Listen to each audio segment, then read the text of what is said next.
Apakah suara saya terdengar dengan jelas?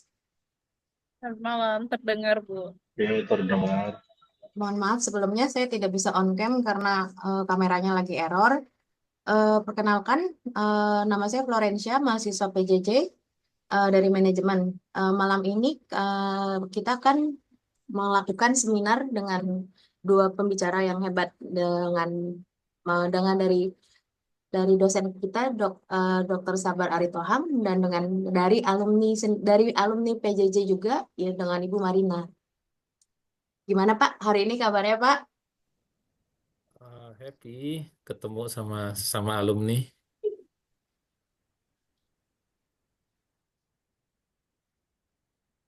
Ibu Marina sendiri gimana Bu kabar hari ini Bu? Sangat sehat ya, baiklah, luar biasa.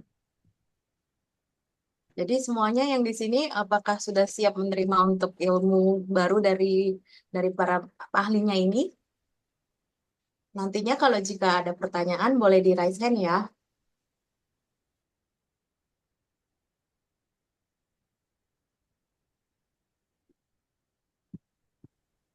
Kita tunggu sampai 19.02 baru kita mulai ya Kak.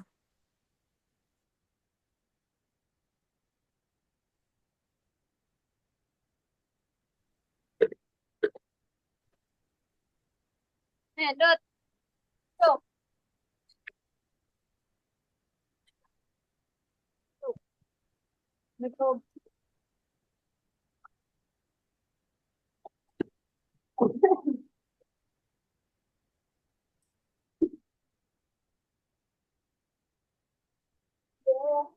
Nah, untuk narasumber pertama ini akan dibawakan oleh Pak Sabar. Ganjar. Akan waktunya Pak.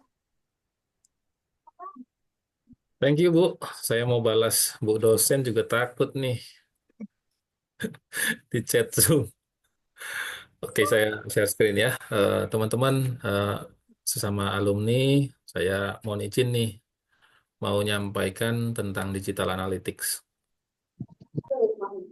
Apa layar saya udah kelihatan? Bu? Sudah kelihatan. Mohon maaf untuk Kak Mutia boleh di mute dulu Kak.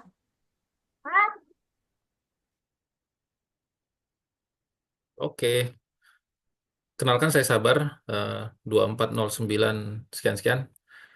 Saya baru lulus 2024 dan eh, dengan senang hati saya mau sharing tentang digital analytics. Kebetulan saya ada perusahaan yang baru buka ya di bidang teknologi digital juga. Kita lagi kembangin sekarang ini udah MVP udah ada, kita udah tinggal hubungi venture capital aja.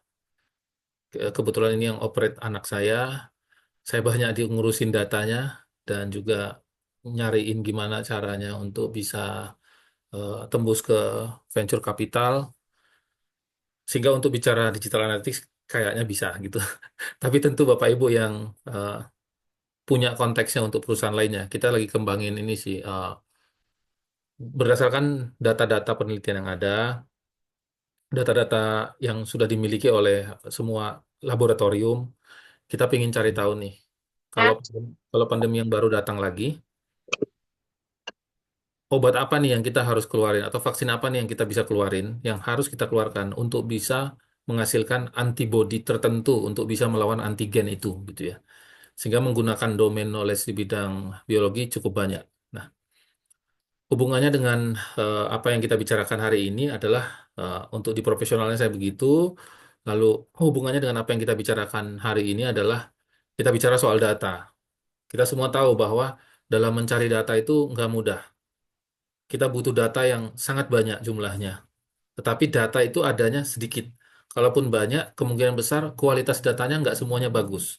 Sehingga begitu kita dapat data, biasanya data itu data yang berantakan, kita betul-betul harus biarin dulu berantakan, lama-lama mulai Udah mikir, ada nabrak. polanya nggak nih data-data Jadi gitu. dari Termasuk ini suara ya, ibu ini data juga dari sih. polis udah nabrak-nabrak. Partisipan boleh di mute dulu. Oke, iya. Nah, untuk, hmm, sorry, ya. Nah, data-data itu bisa aja kualitas datanya nggak bagus ya. Jadi kita harus benar-benar filter lagi. Apa nih data yang kita mau ambil. Tapi kita nggak bisa juga dengan cepat juga ngomong bahwa data ini nggak bagus gitu. Kita harus mikir juga data ini ada polanya nggak. Data ini mau diapain.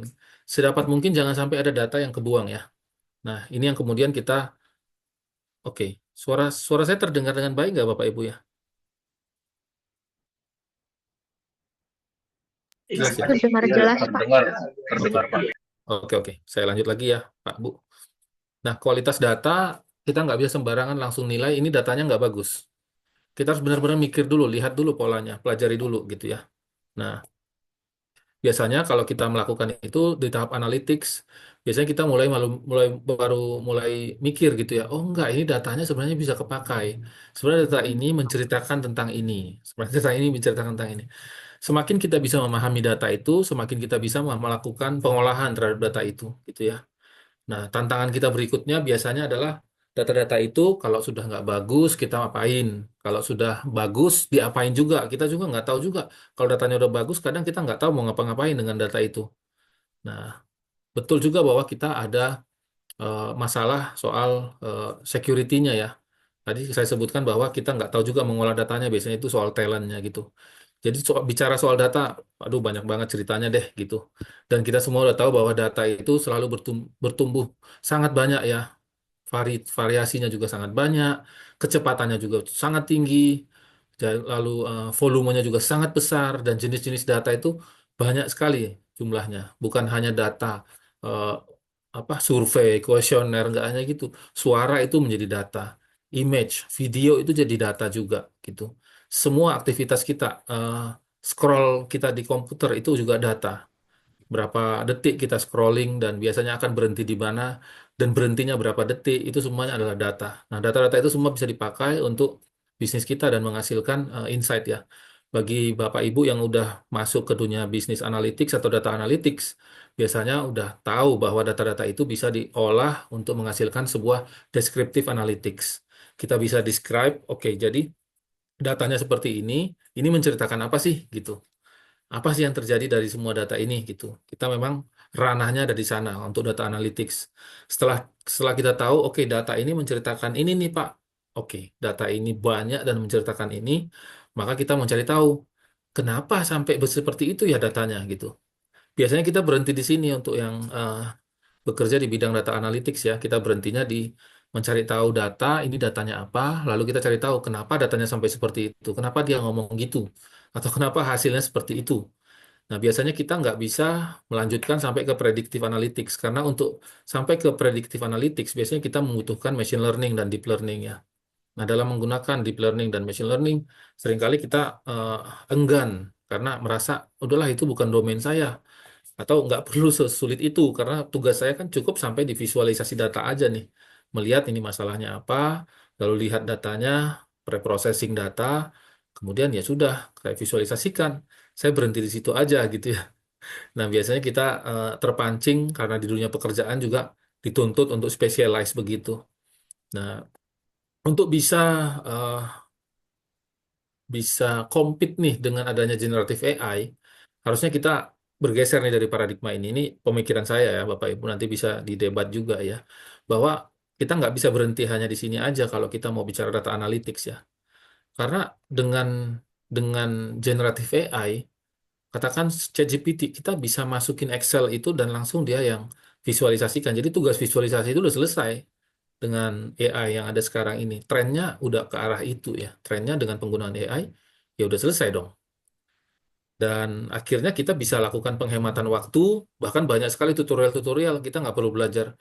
Eh, Masih setahun yang lalu saya mengolah data itu, saya masih pakai Python juga itu, Jupyter Notebook, untuk bahkan untuk descriptive analytics gitu. Tapi sekarang saya nggak butuh itu lagi, cukup pakai ChatGPT saja, saya upload saja Excel-nya. Nanti dia keluarin visualisasi yang sekehendak hati saya. Yang pasti saya harus tahu dulu apa yang saya mau tanyakan ke ChatGPT. Maka apa yang tugas yang perlu dilakukan secara praktis ini oleh seorang data analis adalah coba buat prompt yang bagus. Kalau ngerti membuat prompt yang bagus, prompt yang tepat, asking the right question itu akan membantu kita. Kita maunya apa nih? Datanya ini Excel, oke diupload. Tapi kalau kita nggak tahu ini mau diapain, ya ChatGPT kan nggak bisa tahu juga kita maunya apa gitu. Maka kita harus asking the right questions. Misalnya saya mau regresikan data ini gitu. Nah, regresi apa dulu gitu. Jadi minta saja ke ChatGPT, maka dia akan bisa menghasilkan visualisasi yang kita harapkan gitu ya. Tips yang kedua nih, secara praktis buat para data analis. Kalau kita udah bisa asking the right question itu nggak cukup. Tadi kita udah diskusi bahwa biasanya kita berhenti di diagnostik aja. Kenapa datanya ngomong gitu? Saya melihat secara praktik juga ada beberapa tim yang saya kelola, itu mereka berhenti di situ dan saya sendiri nggak puas dengan itu.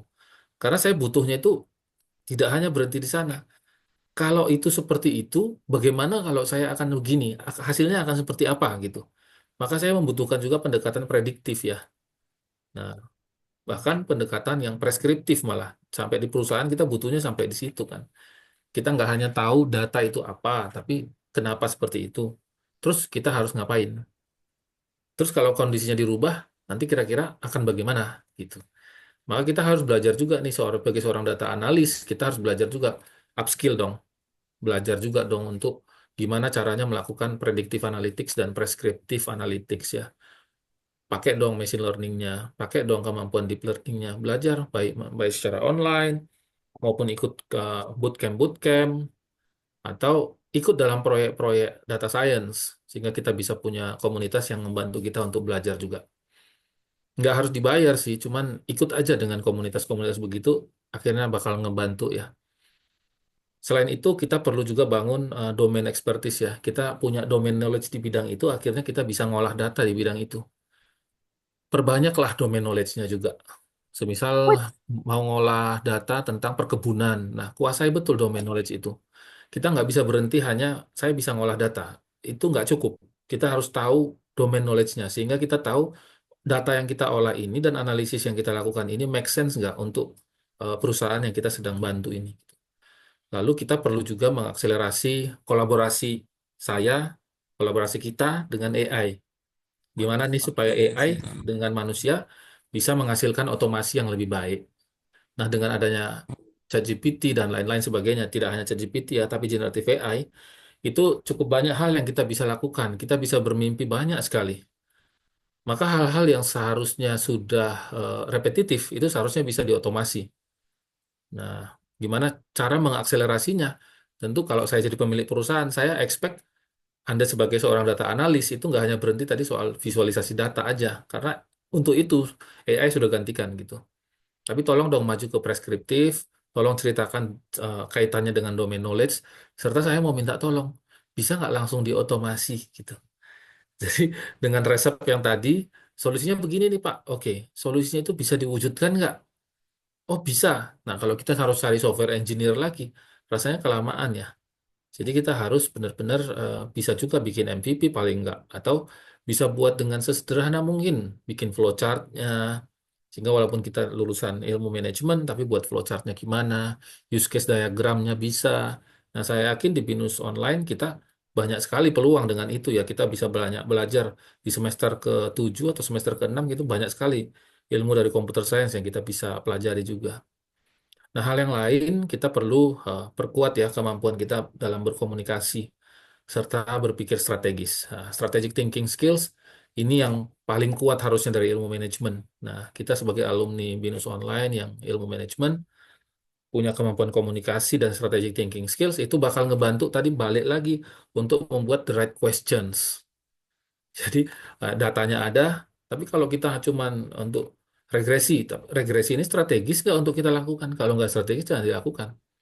Ya, saya pikir itu yang saya mau sharingkan hari ini buat Bapak Ibu alumni Indonesia Online yang udah pada hebat.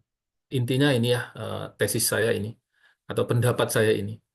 Bagi kita yang sudah bermain di bidang data, ini lumayan lumayan ngebantu dengan adanya AI, tapi sekaligus lumayan mendorong kita, ayo maju, tinggalkan area itu, masuk ke prediktif, preskriptif, upskilling lagi, belajar coding untuk bisa bikin otomasinya, bisa coding, bisa bikin, kalau nggak bisa coding ya sudah nggak apa-apa, bikin use case diagramnya aja deh untuk bisa kasih kepada si software engineer.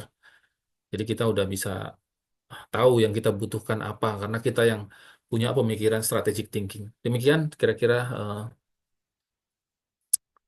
Ibu, saya stop share screen ya. Baik, terima kasih Pak Sabar. Nah, untuk teman-teman partisipan, ada yang ingin bertanya? Kalau ada yang ingin bertanya, boleh raise hand dulu ya.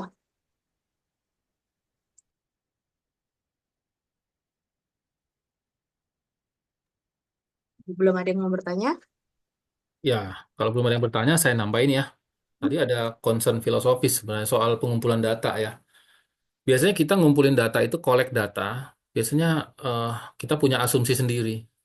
Jadi bukan benar-benar pingin tahu apa yang terjadi di lapangan gitu, tapi kita udah punya asumsi teori-teori sendiri yang melatar belakanginya.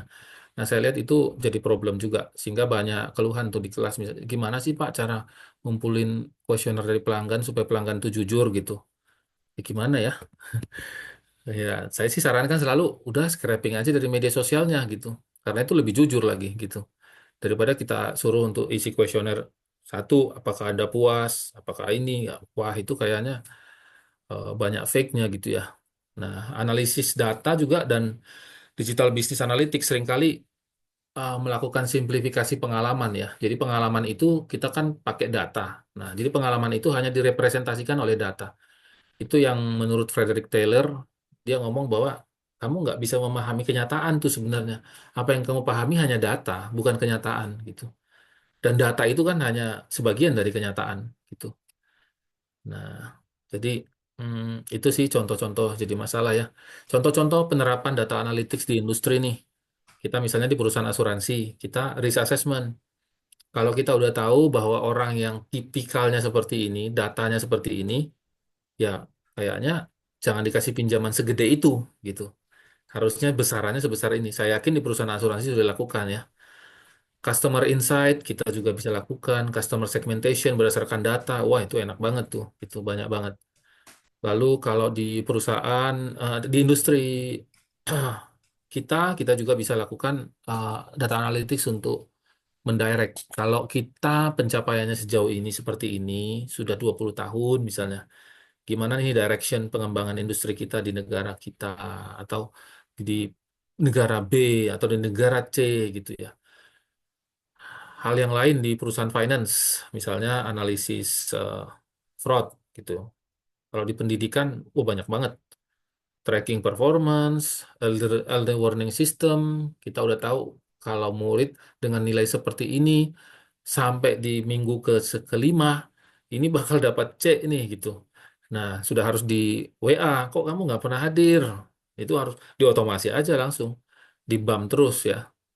Setiap setiap minggu, ingat loh, sekian persen loh gitu. Jadi kita memang udah ada early warning bahaya gitu ya. Untuk retail apalagi banyak nih ya. Ya sih, itu aja Bapak dan Ibu. Untuk Jadi dengan adanya AI lumayan lumayan membantu, tapi sekaligus lumayan mendorong kita untuk lebih maju ya Bapak Ibu ya. Nah, pembahasannya menarik nih. Kira-kira dari partisipan ada yang mau ingin tanya nggak ya? Kira-kira.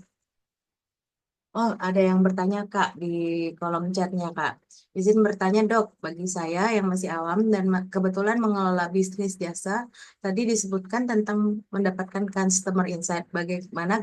Bagaimana kami cara memulai tools atau saran tersebut Dok? Boleh dicek Eh, bisnis jasanya apa ya Pak ya? dari Ini Iman. Bapak atau Ibu ya?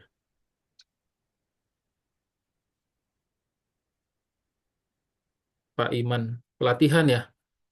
Nah, ya, ya kurang lebih mirip sama pendidikan ya Pak ya, untuk dapat customer insight gitu ya. Ya, kita biasanya kalau daftar itu kan mereka udah isi semua ya. Tempat tanggal lahir, lalu tinggalnya di mana gitu. Lalu pendidikannya apa, sekarang mau pelatihan apa gitu. Nah, dari data-data itu kita coba pakai analisis-analisis sederhana aja yang kita udah kerjain kemarin waktu skripsi ya, kita udah diajarin di BINUS. Tahap-tahap analisisnya itu sama sih. Jadi misalnya regresi kita mau cari tahu kalau orang yang pendidikannya biasanya A, pendidikan A, biasanya akan ngambil pelatihan apa, untuk pekerjaan apa, gitu. Jadi pakai tools yang tadi ya, saya di slide tadi itu ada GPT, boleh pakai langsung aja Pak, langsung drag aja itu Excel-nya.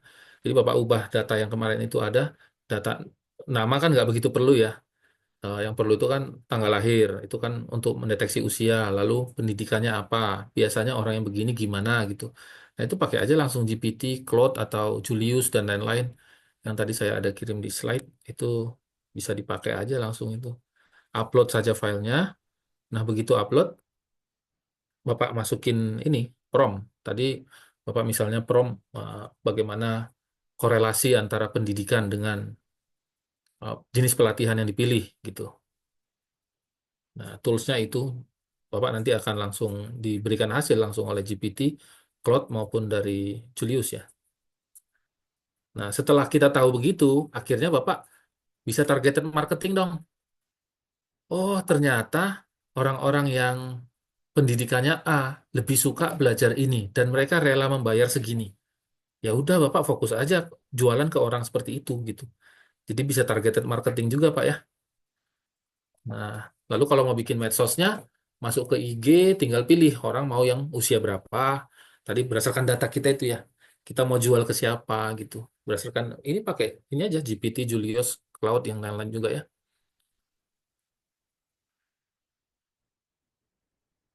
Nanti kalau untuk marketingnya, ini narasumber kedua nih, Bu Mutia nih yang jago ya. Narasumber kedua Bu Mutia bukan ya? Kan Pak, Bu Mariana Pak. Oh Bu Maria, iya sorry. Ya Bu Mariana nih jagonya nih. Pak Calvin mau bertanya.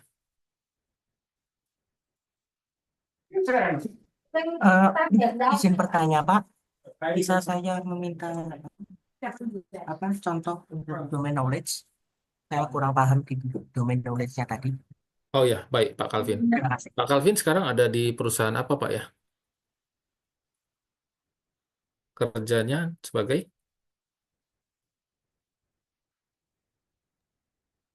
Pak Calvin? Ya, sebagai karyawan aja, Pak. Di perusahaan apa Pak ya? Apa ya? Retail jamu gitu loh, Pak. Retail jamu. Retail ya Pak ya?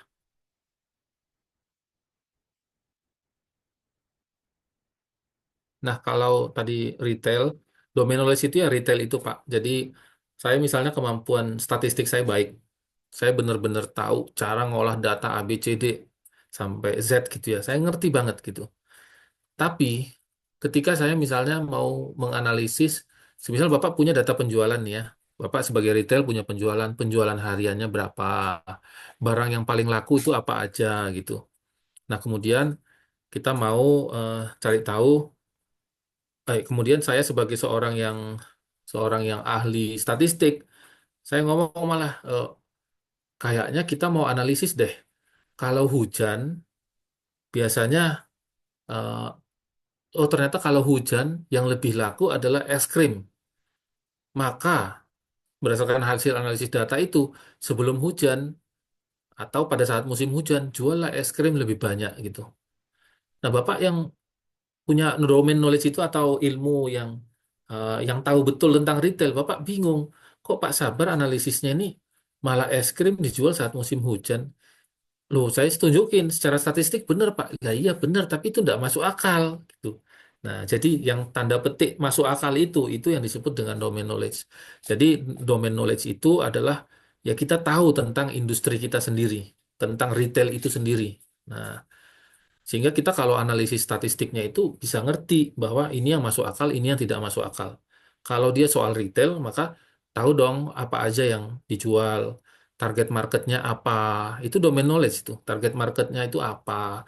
Lalu masalah yang sekarang sedang terjadi itu apa. Lalu opportunity yang sering di retail itu seperti apa. Polanya gimana. Lalu gimana pola itu bisa dieksploitasi gitu.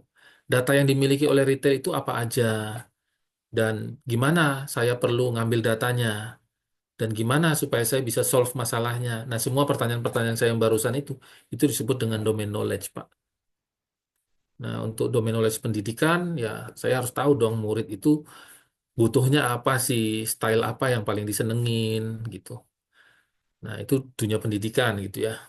Cara ngajar yang baik itu gimana toh, konten yang baik itu gimana, guru yang baik itu seperti apa. Nah, tentu domain knowledge itu barangkali tidak dimiliki oleh orang yang di industri lain gitu ya, di industri pariwisata misalnya. Nah, yang di pariwisata pasti tahu domain knowledge-nya juga. Dia punya domain knowledge sendiri.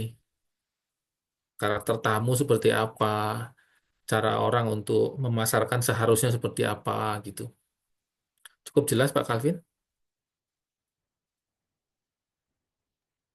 Sudah cukup jelas, Pak. Terima Oke kasih Pak, atas jawabannya. makasih Pak Calvin. Oh, terima kasih untuk para partisipan yang telah bertanya. Pak, saya Hmm, sebagai moderator pengen tanya nih Pak. Jadi kan ya, Bapak bahas chat GPT kan ya Pak. ya. Nah, menurut Bapak nih kan tadi Bapak bilang kan chat GPT itu bisa ngebantu kita dalam analisa. Tapi gimana sih kita bisa bedain mana yang benar atau yang salah? Karena itu kan resikonya kalau gagal bisa intervensi data Pak. Intervensi data. Interpretasi data Pak, Oh, sorry. iya, iya, iya. Ya, kita perlu tahu juga sih dasar-dasar statistiknya ya. Dan kita jadi punya dua nih yang harus dikuasai. Satu, dasar statistiknya harus ngerti juga. Dan yang kedua, dari domain knowledge tadi. Supaya tahu bahwa ini datanya masuk akal apa enggak. Karena kalau analisisnya benar, tapi ada juga yang nggak sesuai dengan domain knowledge, nggak masuk akal gitu ya. Nah, jadi kita tahu itu error ini jawabannya gitu. Karena sepertinya nggak masuk akal, nggak benar gitu ya. Nah, saya pikir itu sih. Tapi seiring AI bertambah pinter, ya lama-lama kita kayaknya nggak perlu lagi ngerti statistiknya gitu ya. Jadi fokus aja pada domain knowledge-nya. Menurut saya begitu. Prediksi saya sih gitu. Yang pakai GPT dari ya sekitar setahun yang lalu gitu ya. Makin lama makin pinter sih AI-nya. Jadi eh, kita sih harus fokus ke domain knowledge-nya kita. Domain knowledge itu ilmu kita tentang domain itu, tentang topik itu gitu. Kita fokus aja ke sana. Sementara statistiknya sih kayaknya lama-lama AI udah bakal ngerti. Makin bagus sih sekarang. Baik Pak, terima kasih. Kira-kira partisipan ada yang mau tanya? Oh, dari kolom chat ada yang bertanya lagi, Kak. Dari Ibu Sundarwati. Izin bertanya, Dok. Saya Sundarwati, mahasiswa bisnis manajemen. Bagaimana atau apa metode untuk penerapan strategi bisnis sudah punya pola pikir tidak apa-apa belanja di X walaupun mahal tapi terjamin. Atau dengan kata lain, mahal tidak apa, yang penting punya pasar tersendiri. Maka terima kasih. Ya, Pertanyaan ya ini tampaknya pengantar pertanyaan untuk Bu Marina nih. Bu Marina udah nggak sabar nih mau jawab ya. Tapi saya bisa sih kasih pendapat. Cuman Bu Sudarwati kita dengar dari Bu Marina dulu ya Bu ya. Barangkali kita bisa dapat banyak insight nanti dari Bu Marina juga. Eh, ya betul sih bahwa kalau kita punya strategi bisnis itu, customer itu udah punya pola pikir nggak apa-apa lah belanja di sini aja di titik-titik mahal tapi terjamin gitu ya. Ya itu kan baik ya. Nah menurut saya sih ya oke-oke aja dengan begitu. Iya, kalau kita punya nggak apa-apa mahal, yang penting punya pasar sendiri. Ya benar sih. Ya, memang memang begitu kan. Nggak apa-apa jual mahal. Kita dikenalkan di pelajaran kita punya value ya. Value yang membuat mahal itu kan ini ya, apa nih? Eh, walaupun mahal tapi terjamin. Berarti jaminan. Jaminan itu kan value ya. Di dalam kita generate produk atau jasa yang membuat pricing itu kan value-nya. Jadi nggak apa-apa kalau memang dia punya value gitu. Nah, apakah worth it secara waktu belajar dan implementasi dikerjakan internal atau sebaiknya outsourcing atau merekrut profesional soal data analitik dan generative AI untuk membantu bisnis? Eh, untuk tahun ini sih menurut saya belajar sendiri, Pak. Saya belajar data science itu 3 tahun yang lalu. Saya harus kuliah. Saya harus kuliah data science 3 tahun yang lalu untuk bisa kelola usaha dengan lebih baik, transformasi digitalnya gitu. Pertimbangan saya dulu ambil kuliah data science itu, dan itu merepotkan saya sekali karena harus belajar coding segala macam ya. Pertimbangan saya adalah karena merekrut data scientist mahalnya luar biasa. Usaha saya nggak mampu, Pak, untuk merekrut data scientist. Belum juga saya belum tahu juga data scientist ini atau ahli AI ini bisa bikin apa aja untuk bisnis saya. Saya juga nggak ngerti. Jadi saya nggak ngerti mau minta apa dari dia gitu.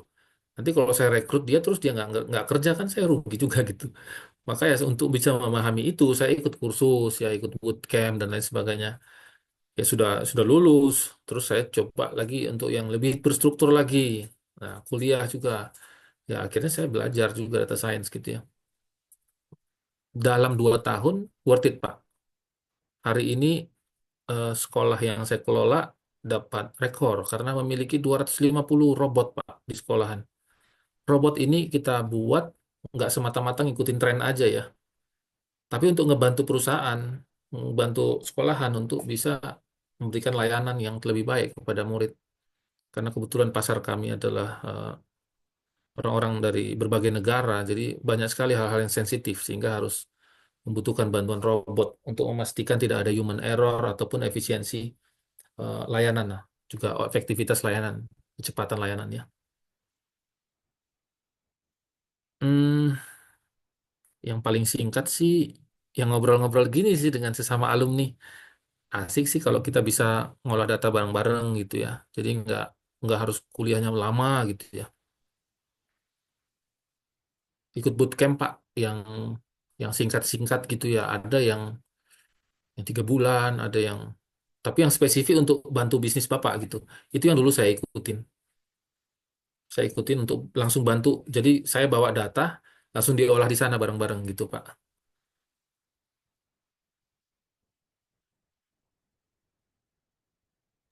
Bu Baik, Liana punya tuh banyak anunya, banyak channel untuk ke situ, Pak. sepertinya Ya, pembicaraannya mulai menarik nih. Kayaknya nanti boleh kita adakan seminar untuk khusus seperti ini nih. Nah, tapi boleh dong. ini kita harus lanjut ke pembicara kedua nih. Soalnya Ibu Marina sudah nggak sabar nih untuk membawakan presentasinya. Silakan Bu Iya. Marina.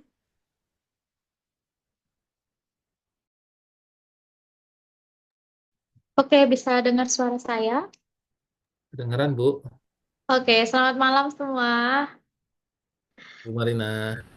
Ya, rasanya lama. eh Kok lama sih? Karena baru kemarin saya ngobrol di podcastnya ya. Sekarang udah ketemu lagi. Sebenarnya saya nggak ngobrol banyak ya. Saya cuma mau korelasi aja kenapa dunia digital itu penting dan kenapa ada terciptalah gitu, ada analisanya gitu. Boleh dibantu PowerPoint saya, Bu Yana? Oke, sambil menunggu sebelumnya perkenalkan ya, saya Marina. Saya alumni BINUS 2023. Ya,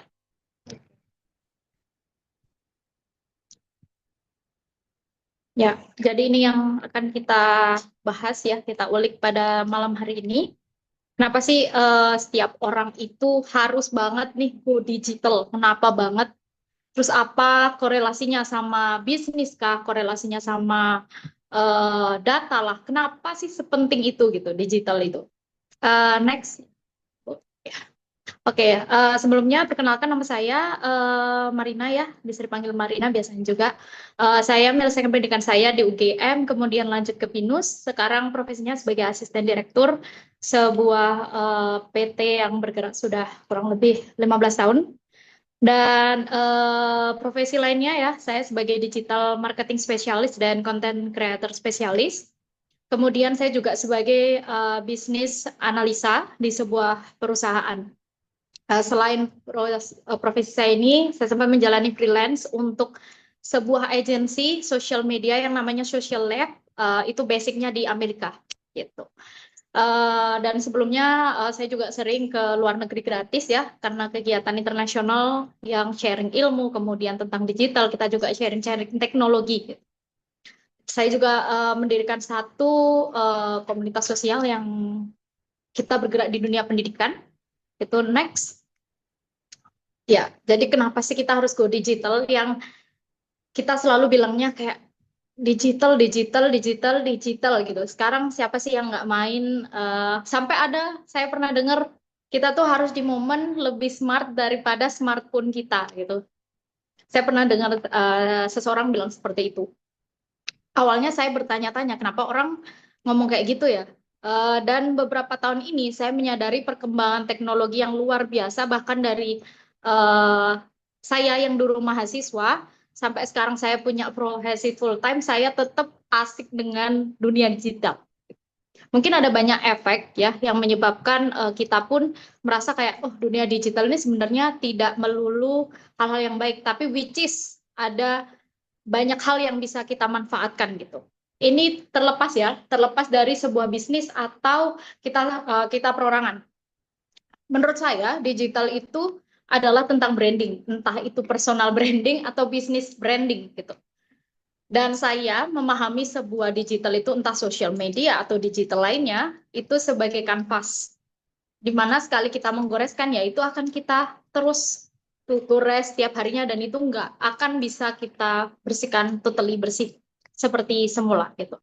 Kalau yang saya jelaskan ketika saya bertemu dengan owner atau founder bisnis, kemudian saya menjelaskan kenapa sih saya di sudut pandang social media atau digital marketing spesialis melihat peluang sebuah perusahaan atau bagaimana korelasi sebuah perusahaan itu, data yang mereka punya, customer, database, dan lain-lainnya divisualisasikan atau dikonversikan menjadi ke digital gitu. Nah, kalau membahas digital, karena saya memang sangat menyukai dunia kayak social media dan lain-lain, saya lebih menekankan kenapa sih seseorang perlu mengenal gitu kanvas dia, entah dia di TikTok kah kanvasnya, entah dia di Meta, Meta itu kita bilangnya Instagram dan Facebook, atau dia di Twitter dan sebagainya. Kalau biasa sekarang lagi in, orang biasa bisa jadi TikTokers dan sebagainya, ya karena dia memvisualisasikan apa yang dia mau dalam dirinya ke bentuk digital gitu. Nah, ini kenapa sih kita harus go digital ya efisiensi gitu. Dan kenapa digital itu menurut saya sekarang sudah sangat tanpa batas. Misalnya nggak usah jauh-jauh orang LDR aja sekarang pakai digital ya untuk memperdekat LDR-nya gitu. Begitu juga dengan hubungan seorang perusahaan atau seseorang kepada customer-nya gitu. Atau bahkan yang dulunya nggak tahu sampai call to action-nya jadi beli kayak gitu. Next. Nah, menurut saya ini poin-poin yang harus ditekankan ketika teman-teman nanti ke depannya sebagai lulusan manajemen bisa melihat sebuah peluang menjadi lebih besar gitu. Karena kita kan dari manajemen kita harus membantu manajemen juga untuk memiliki strategi-strategi yang lebih optimal. Terlebih kalau kita sudah bilang soal spesialis ya berarti kita harus melihat suatu poin yang orang lain nggak bisa lihat. Dan hari ini yang saya mau tekankan dengan teman-teman, kita teman-teman aja ya, anggapnya seusia. Kenapa digital itu sangat penting dari sebuah bisnis? Kalau buat saya adalah layanan yang harusnya itu bisa dirasakan hanya di offline, itu bisa kita transfer loh energinya melalui digital, dan itulah yang bisa diolah menjadi sebuah data. Gitu. Next. Nah, kalau yang teoritis seperti ini kayak mendukung analisis data, kemudian ramah lingkungan, meningkatkan inovasi dan kreativitas, ini tidak bisa dipungkiri ya di era sekarang digital itu menjadi bagian hidup gitu, lifestyle yang dulunya kita nggak tahu nih berita misalnya si rumah A, rumah B kebakaran, kemalingan lah atau tetangga kita atau yang gimana. Dulu kita tuh bilangnya dari mulut ke mulut. Tapi sekarang misalnya tetangga komplek kita kemalingan, kita pun tahu dari status WA orang kan. Kita bisa tahu, oh si temanku ini, walaupun kita nggak pernah kontak tuh ya WA, kita bisa tahu lihat dari story-nya. Oh dia habis dari luar negeri nih. Secepat itu dan se-impactful itu loh digital sekarang. Jadi kenapa harus data dari digital itu dianalisa? Apa sih yang menjadi korelasi antara digital dan data? Ya, ketika visualisasinya itu betul dan itu ditransfer dengan tepat, datanya bisa kita olah untuk menentukan strategi yang lebih bagus gitu. Jadi setiap digital yang sudah kita keluarkan itu kita bisa analisa kembali. Jadi mulai dari impression, insight dan semuanya itu bisa kita olah datanya untuk menciptakan strategi baru dan pengembangan baru. Bagaimana impact-nya online atau bahkan kita tahu loh customer kita datang itu dari online atau offline ya. Ya itulah gunanya digital. Gitu. Next. Nah, ini yang saya selalu tekankan sama business owner ya. Bukan cuma business owner, tapi ke saya pribadi gitu ya. Dunia digital itu tuh adalah kanvas kita gitu ya. Jangan berharap, kita bisa berharap itu menjadi call to action seseorang untuk membeli produk kita, tapi jadikan kanvas ini menjadi lebih kreatif, inovasi, dan ekspresikan apa yang sebenarnya message, apa yang ingin kalian sampaikan dan saya sampaikan ke dunia digital gitu, yang tanpa batas. Mungkin teman-teman nanti kalau ada yang bertanya bisa cek email dan Instagram saya. Gitu. Terima kasih. Mungkin ada yang ditanyakan. Terima kasih Bu Mariana atas pembicaranya. Ya kayak kita tahu kayak mau gempa gitu kan, kayak update status tuh paling cepet deh. Oh di sini udah gempa, padahal gempanya nggak tahu di mana seperti itu. Oke, ini kayaknya ada pertanyaan Bu yang tadi Bu dari Ibu Suwardi buat pertanyaan tentang metode penerapan buat bisnisnya loh Bu, yang dari Ibu Suwardi yang tadi saya bacain ya Bu. Bagaimana atau apa metode penerapan strategi bisnis ketika customer sudah punya pola pikir tidak apa belanja di e-commerce X walaupun mahal tapi terjamin. Atau dengan kata lain, mahal tidak apa, yang penting punya pasarnya sendiri, Bu. Mohon dijawab deh, Bu. Terima kasih, Bu. Sebelumnya terima kasih ya atas pertanyaannya. Karena saya spesialis di digital, untuk strategi offline ya, strategi offline mungkin saya kurang menguasai atau kurang memberikan masukan ya. Tapi kalau di era digital, kita itu punya satu prinsip gitu. Satu prinsip adalah unique selling point. Jadi semua mau personal ataupun bisnis kita harus punya yang namanya unique selling point. Apa sih yang mau kita jual? Kalau kita udah tahu nih customer kita memang ya memang dia nggak masalah nih beli mahal, yang penting barangnya bagus. Berarti di momen seperti itu mau semua konten, campaign itu iklan, konten, campaign, bahkan yang dielu-elukan oleh sebuah brand adalah bagaimana dia menunjukkan bahwa kualitas brandnya bagus. Dia bukan mengatakan dirinya bagus, tapi dia mengkampanyekan bahwa brand dia ini menunjukkan seperti lifestyle atau bahkan kalau sekarang di tren digital itu brand sudah tidak lagi hard selling ya. Kalau yang biasa kita dengar itu adalah promotion yang langsung diskon 50%, diskon 20%, enggak. Tapi biasa yang brand eksklusif dia akan menampilkan sesuatu yang lebih lifestyle dan fungsional. Kalau teman-teman tahu itu ada salah satu brand luar yang saya sangat suka style dia, namanya The White Company. Dia itu adalah salah satu perusahaan kayak home living gitu, kayak kebutuhan rumah tangga, tapi dia kemas itu menjadi eksklusif. Ya karena dia menunjukkan kualitas dia gitu. Dan dia tidak pernah buat kayak diskon 50%, diskon 100%, enggak. Tapi dia menunjukkan bahwa tanpa saya kasih diskon, orang tuh akan lari-lari loh beli brand saya. Ya karena itu branding dia. Dan satu yang paling kenceng kalau di digital tuh konten sih. Konten dan campaign tuh harus selaras. Kalau sudah tahu unique selling point-nya nyaman atau kualitas terbagus, ya gimana kita ngomongin itu. Kalau bilang nyaman dan kualitas bagus, semua brand bisa. Tapi harus ada spesifik yang kita jual, tapi brand lain nggak punya. Jadi kita tidak hanya melihat ke customer, sisi customer yang memang beli mahal, nggak apa-apa, yang penting dapat barang bagus. Berarti kalau brand lain juga punya barang bagus, ada kemungkinan customer kita akan pindah juga dong ke brand lain. Gitu. Jadi harus lebih mendalami sih unique selling point brand kita itu apa sih sebenarnya. Bukan hanya tentang bicara kualitas, tapi kualitas itu pasti, kayak misalnya ada satu brand yang dia itu menggaung-gaungkan terus eco-friendly. Jadi semua produknya, semua brandnya, sampai semua konten-kontennya tuh tentang eco-friendly. Kenapa sih brand itu harus menyadari pentingnya eco-friendly, kenapa customer itu harus beli produk eco-friendly kayak gitu. Jadi harus punya unique selling point sih kalau di dunia digital. Terima kasih. Bu, terima kasih. Kayaknya ada yang raisen tuh dari Ibu Sendarwati yang ingin bertanya. Saya unmute ya, Bu.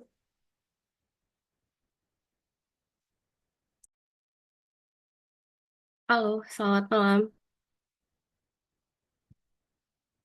Halo, malam. Malam Bu Marina, malam Dok. Tadi sempat bertanya dulu sebelum penjabaran ya Dok mengenai digital marketing advertising. Jadi untuk yang seperti saya kebetulan kerja di rumah sakit Dok, di pengadaan rumah sakit. Jadi kita itu ada di wilayah yang agak daerah terpencil ya Dok, di kecamatan kecil begitu. Nah, selama ini memang kita menggunakan Meta ya Dok untuk, sorry Ibu, untuk periklanannya gitu. Jadi kita menggunakan medsos. Tapi menurut saya agak kurang efektif ketika dari jumlah pasien yang datang ke rumah sakit atau berkunjung itu dari pasien balita sama manula begitu. Atau ada saran seperti apa Ibu?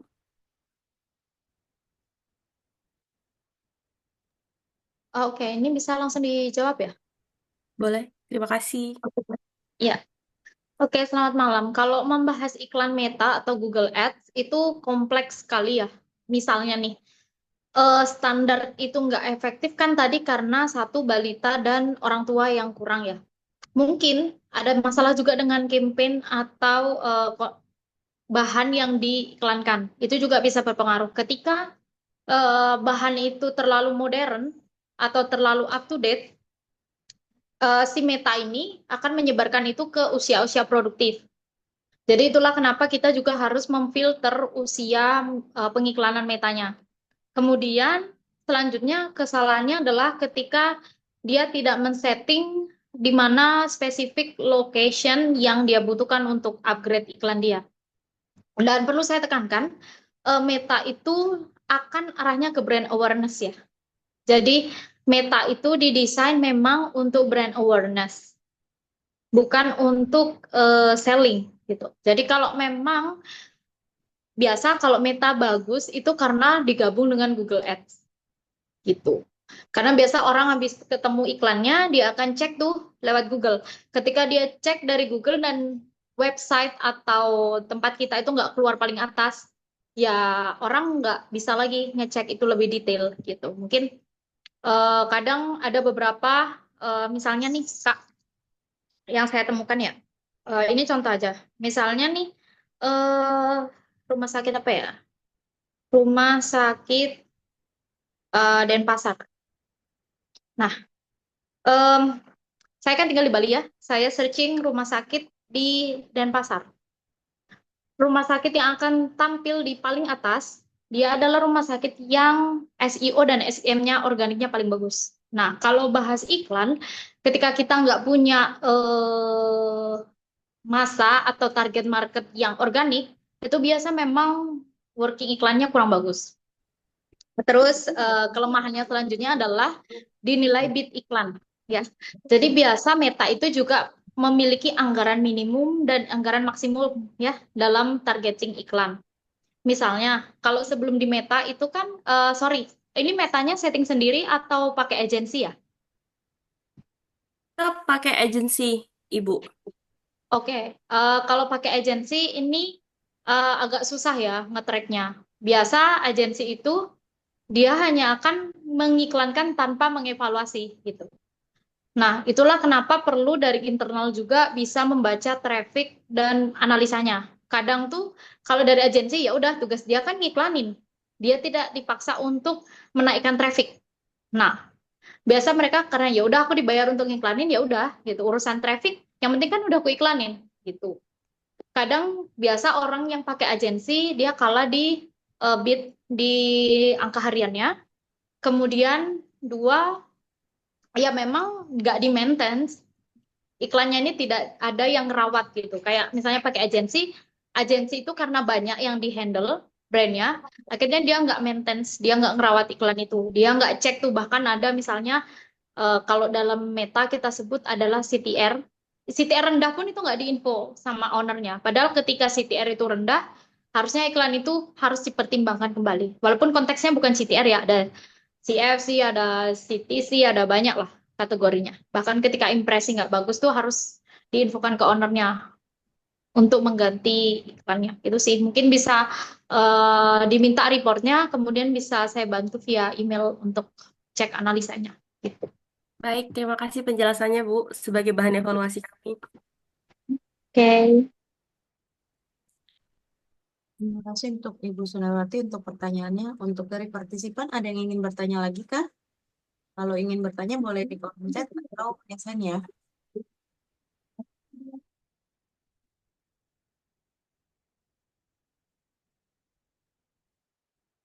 Nah, Bu, kalau gitu aku yang tanya aja deh, Bu. Biarin biarin seru nih, Bu. Nah, kan kita tahu kemarin kita sempat kena pandemi ya, Bu, di 2020 itu kita sempat kena pandemi dan sejak pandemi itu mau nggak mau, suka nggak suka kita semua itu jadinya eh, merananya ke digital ya, dari bisnis, dari sekolah dan lain-lain. Nah, bagaimana sih Bu, menurut Ibu, meningkatkan kemampuan digital dengan mengikuti tren dengan yang benar dan positif, Bu, supaya kita nggak kena yang negatifnya, Bu. Terima kasih, Bu.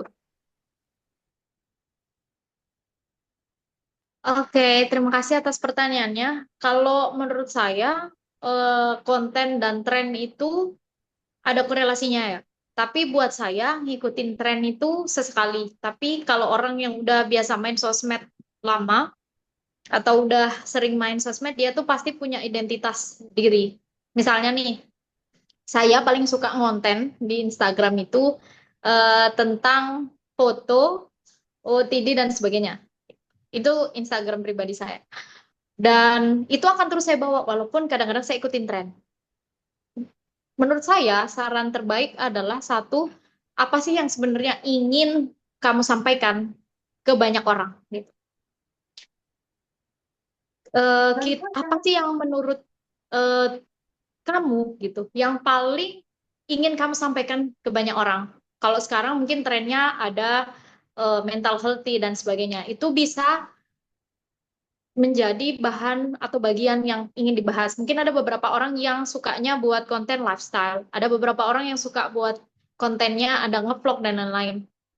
Ya itu boleh, dan tren itu juga boleh. Tapi menurut saya hal paling penting adalah apa yang ingin kita sampaikan sebenarnya di dunia sosial. Dan sosial media sendiri harus kita ingat, kita tidak pernah bisa menghapus track yang sudah pernah kita post. Sekalipun pada hari ini kita menghapus post kemarin, tapi itu tidak pernah hilang, sama sekali tidak pernah hilang. Siapapun bisa mengembalikan itu.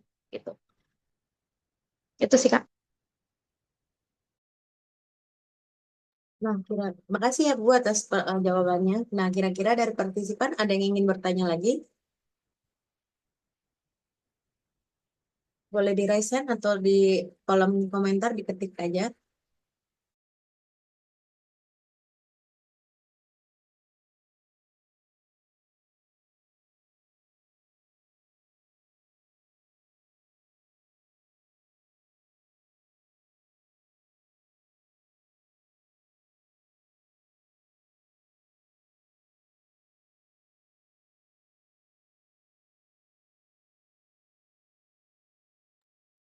Bu, saya mau nanya lagi deh.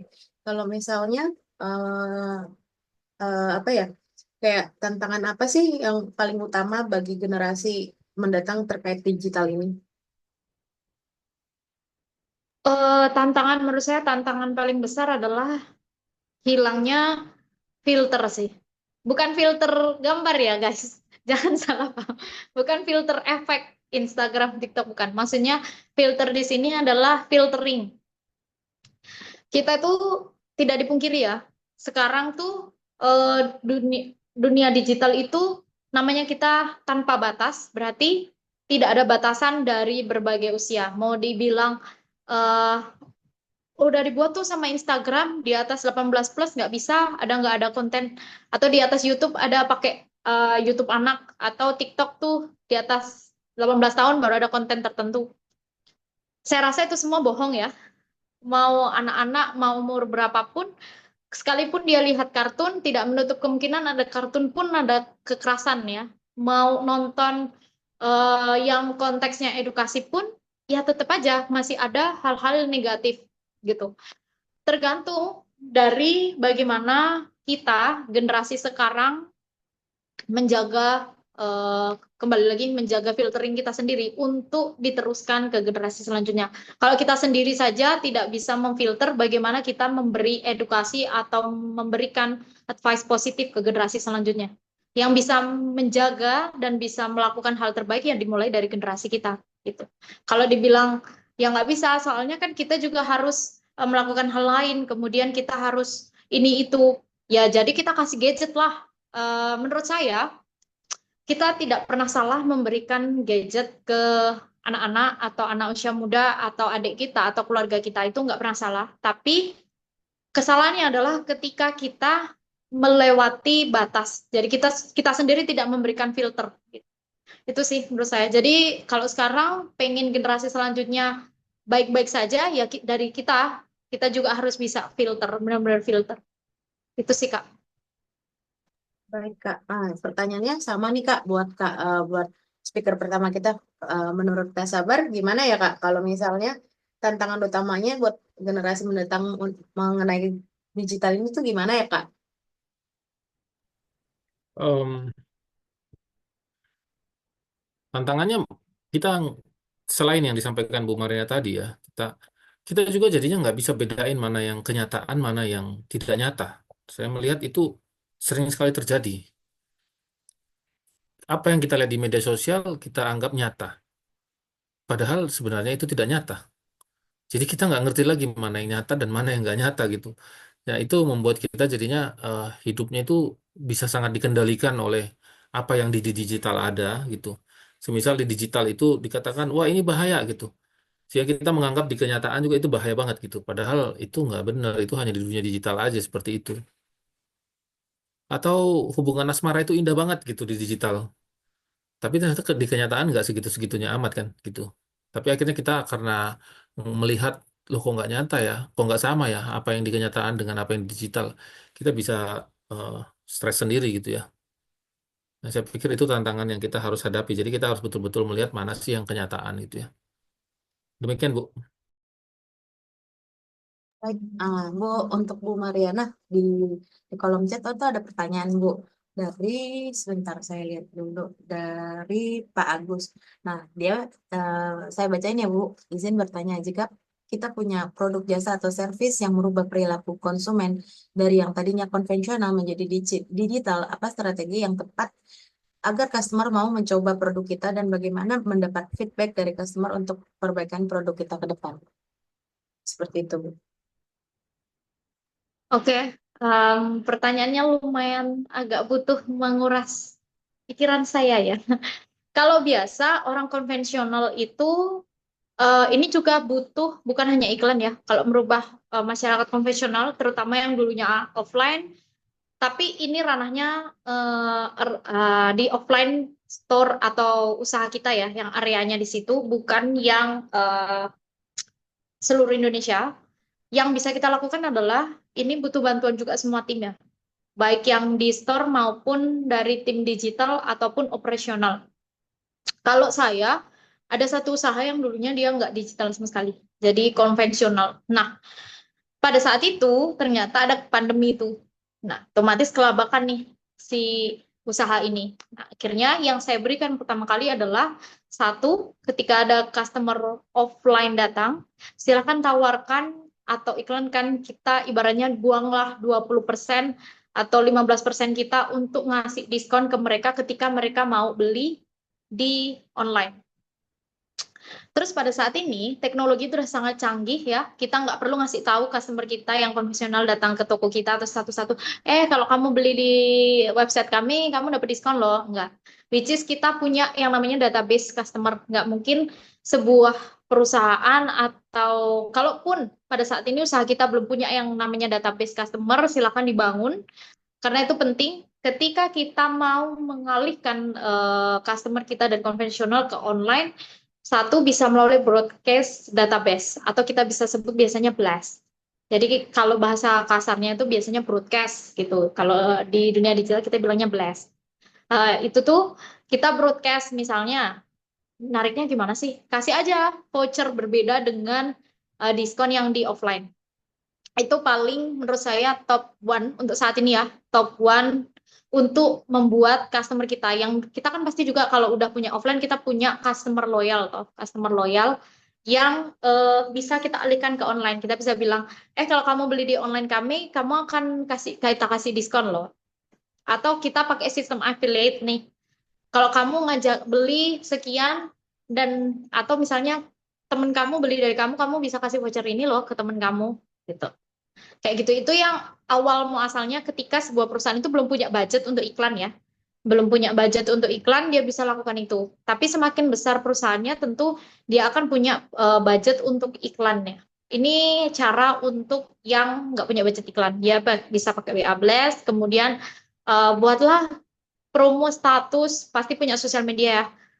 Status promo, kemudian ya itulah top one ya, buat promo yang beda aja di online-nya. Kemudian kalau review atau feedback, biasa yang saya tekankan ke brand itu adalah belajar untuk membiasakan customer kita memberikan review ataukah ke Google kah, Google Toko bisa. Kalau mungkin sudah punya Google Bisnis itu bisa keluarlah bisnis kita bisa di review sama orang. Nah, kedua itu bisa juga lewat misalnya kalau kita udah punya e-commerce karena tadi dialihkan ke online, kita bisa kasih tambahan misalnya kalau kamu kasih bintang kami 5, kita kasih garansi deh kalau barang kami rusak dalam 2 minggu ke depan, kita kasih ganti baru. Mungkin di awal ini akan susah ya, sangat berat untuk merubah kebiasaan ini, tapi kalau ini berjalan, perusahaan juga akan lebih mudah sih, nggak perlu pusing juga bayar sewa toko dan sebagainya ya, kalau memang sudah berjalan. Tapi di awal mungkin akan susah, dan terutama yang harus ditekankan itu adalah satu, Google Review, kemudian dua, kalau sudah punya e-commerce atau website atau aplikasi sendiri, silakan dibiasakan customer-nya, bahkan tim saya itu sampai punya template, kalau customer support-nya sebuah brand itu gimana sih caranya bales supaya customer kita yang udah beli itu kasih bintang 5. Sampai sebegitunya detailing saya ke brand gitu. Jadi misalnya bagaimana sih cara balesnya supaya customer itu mau kasih kita bintang 5. Itu sih, Kak. Baik, terima kasih Kak. Nah, untuk pertanyaan yang sama nih untuk Pak Sabar, gimana Pak untuk opininya Pak Sabar? Ini mungkin pertanyaan terakhir ya sebelum kita tutup. Terima kasih. Untuk pertanyaan dari yang ini Bu ya. Iya, yang tadi yang dari Pak Agus yang mengenai konvensional strategi itu Pak. Oh ya, ya. Kita punya produk atau jasa yang merubah perilaku konsumen konvensional menjadi digital. Wow, malah ya memang itu tadi yang disampaikan Bu Marina, melatih konsumen itu sampai ke digital itu mahal sih. Dan itu kita nggak bisa hitung sebagai biaya ya. Kita bisa hitung sebagai biaya kalau nggak diseriusin. Kalau diseriusin namanya investment. Nah, ketika sudah invest di sana, kita akan dapat return on investment. Ya, strateginya tadi yang disampaikan Bu Marina ya, itu bisa dikasih stimulus. Stimulusnya dalam bentuk diskon, dalam bentuk layanan, bisa juga dalam bentuk membership atau harga yang berbeda kalau belanja di digital gitu. Ya, semua itu stimulus-stimulus ya untuk bisa memancing atau bisa membawa consumer kita yang awalnya konvensional bisa masuk ke ini ke digital gitu. Juga untuk dapat feedback dari customer. Nah, ini yang seringkali kurang jujur ya customer itu. Kalau di depan kita sih ngomongnya bagus-bagus aja gitu. Dan soal perbaikan produk, biasanya sih customer nggak peduli soal perbaikan produk ya. Dia hanya komplain aja. Nah, ini yang tadi saya berpikir kita harus gunakan pendekatan ini sih, sains data ya. Mulai scraping dari media sosialnya gitu. Jadi, lihat sentimennya dari media sosial itu gimana. Sentimen analisis ini bisa dilakukan juga di ChatGPT loh, Bapak Ibu. Jadi tinggal temukan saja prompt yang sesuai. Nah, untuk Bapak Ibu yang mau nyoba sentimen analisis dilakukan di uh, generative AI, bisa mulai dicari di YouTube cara melakukan sentimen analisis di di ChatGPT atau di cloud gitu misalnya. Jadi lakuin aja supaya bisa ngelakuin sendiri, kita bisa dapat sentimen yang lebih nyata ya Bapak Ibu. Untuk mendapatkan feedback dari customer untuk memperbaiki produk kita, kayaknya mereka nggak mau peduli. Ya. Customer itu biasanya sedikit sekali yang peduli how to make it better gitu, bagaimana memperbaiki produk kita. Tapi yang mereka mau gimana supaya mereka kebutuhannya itu terpenuhi. Jadi fokus aja kepada kebutuhan mereka gitu ya. Demikian Bu tanggapan dari saya. Baik, terima kasih Pak Sabar. Hmm, Makasih Bu. Ya sebenarnya saya sudah mau tutup ini webinar, tapi ternyata ada pertanyaan yang lumayan menarik untuk best practice di kehidupan kita di hari-hari ini. Ini pertanyaan untuk Ibu Marina. Nah, dari Pak Imanuddin nih. Pak Imanuddin nanya, budget iklan agar tidak boncos, apakah pengalaman best practice yang pernah Ibu jalankan? Mohon masukannya. Nah, ini boleh nih buat para pebisnis atau yang awal-awal mula supaya kayak kita nggak habis di AdSense atau nggak buat bayar endorse dan lain-lain. Terima kasih. Yap. Satu, iklan kemahalan itu adalah satu karena salah targeting. Ini paling sering dilakukan sama brand ataupun sama tim, mungkin karena punya misalnya si A punya brand dan timnya mungkin eh sangat kadang mungkin udahlah ads aja gitu. Padahal detailing paling penting adalah target, target audiensnya sampai kadang konten itu juga berpengaruh ya. Seperti yang saya katakan, misalnya pengen ke act to selling something, ya berarti dia akan tekankan ke Google Ads. Itu yang paling oke di Indonesia. Kedua, Meta Ads itu adalah soft selling ya, seperti brand awareness, itu arahnya biasa paling bagus ya di produk yang sifatnya service. Ketiga, iklan itu ada skemanya. Kita kan sama saja kita bayarin perusahaan Meta atau perusahaan Google. Makin kita pancing, makin sukalah mereka sama kita kan. Kan mereka juga cari duit dari kita kan. Itu kenapa pentingnya kita pun juga tarik ulur sama mereka. Kalau misalnya dari iklan sekian, tim sudah menyadari atau perusahaan sudah menyadari bahwa iklan 1 juta hasilnya 4 juta. Bolehlah kita naikin dikit, dikit aja. Mungkin biasa aku naikinnya per 1%. 1% naiknya berapa persen signifikannya. Dan iklan itu tidak boleh disetting dalam waktu 2 minggu ya, Bapak Ibu. Iklan itu dia akan beradaptasi di 2 minggu pertama. Wajar kalau di 2 minggu pertama efeknya itu tidak berjalan dengan bagus. Karena iklan sendiri beradaptasi dengan sistem dan lain-lainnya, targeting dan lain-lainnya itu di minggu pertama, minggu kedua akan membaca nih area-area yang sesuai dengan iklan, kemudian ketiga baru mulai stabil tuh, ketiga, keempat.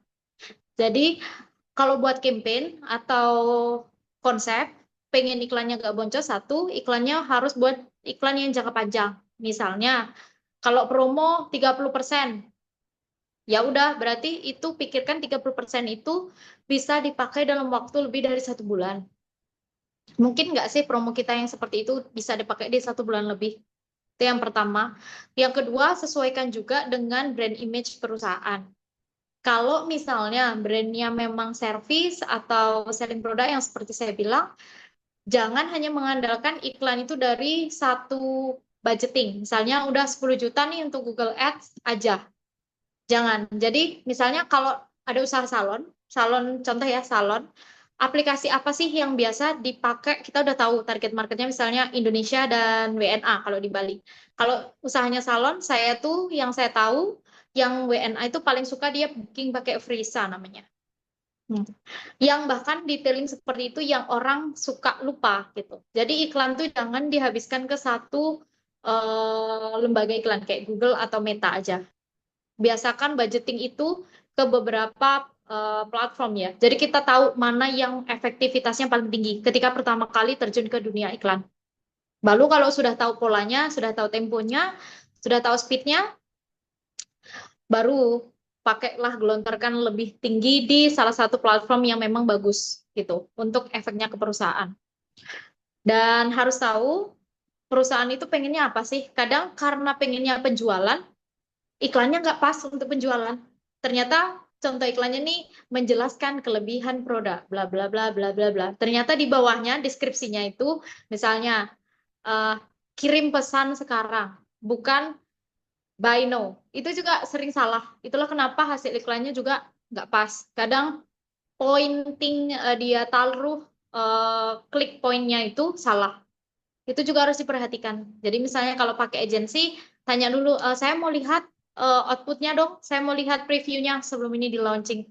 Tolong dibacakan ada pilihan di bawah, biasa book now, atau buy now, atau kirim pesan, itu akan sesuai dengan tujuan perusahaan juga. Kalau memang iklan untuk penjualan, ya berarti di bawahnya itu bukan booking atau kirim pesan, tapi check out now, kayak gitu. Itu detailing yang harus dilihat juga. Kalau bahas iklan kayaknya ini sampai jam besok pagi ganti hari belum selesai nih, beneran. Karena cukup complicated ya, kayak gitu. Mungkin bisa via email atau nanti bisa via DM Instagram. Saya dengan senang hati memberikan hal-hal yang baru dan sharing sama teman-teman juga sih. Gitu. Terima kasih. Kayaknya perlu ada seminar khusus buat ini kali ya, Bu, biar lebih lebih enak ya untuk dibicarakan ya, Bu. Ya, betul. Kalau iklan tuh bisa sampai besok ini untuk menguliknya. Baik, kita akhiri aja. Kesimpulan dari webinar hari ini adalah digital analytics itu kan memainkan peran penting dalam memahami perilaku pengguna di platform digital dan menyediakan wawasan yang dapat diandalkan untuk kita mengoptimalkan strategi bisnis dan pemasaran. Analytical digital ini juga bisa membantu perusahaan untuk mengambil keputusan berbasiskan dengan data dengan mengukur kinerja yang secara real time. Yang di mana ini dapat meningkatkan ROI dan dapat menjaga daya saing. Nah, penting juga bagi setiap perusahaan atau organisasi untuk memahami tren analitik ini agar dapat mengembangkan kemampuan analitik mereka untuk mengimbangi perubahan yang cepat dalam perilaku preferensi konsumen digital. Nah, teman-teman, sampai di sini jangan lupa isi exit link yang ada di chat box dan terima kasih untuk kehadiran di webinar ini. Sampai jumpa di webinar mendatang. Terima kasih. Makasih. Selamat malam semuanya. Terima kasih untuk Terima kasih. Malam, Bu Terima Marina. kasih Pak Sabat, terima kasih Bu Marina dan juga Makasih. Florencia. Thank you. Terima kasih Terima kasih waktunya. para peserta. Thank you. Ya. Terima kasih. Jangan lupa ya untuk isi exit link yang ada di chat box. Terima kasih, Pak, Bu.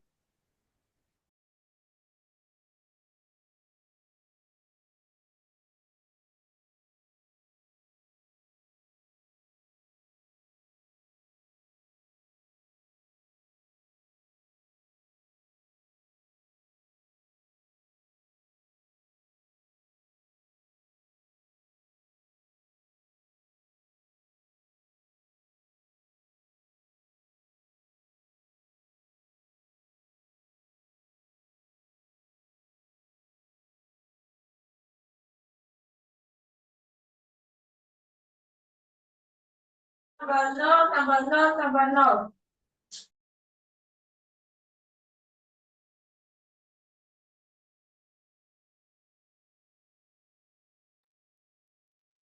Bu, izin tanya, ini untuk email aktif ini pakai email Binus AC atau pakai email pribadi ya, Bu?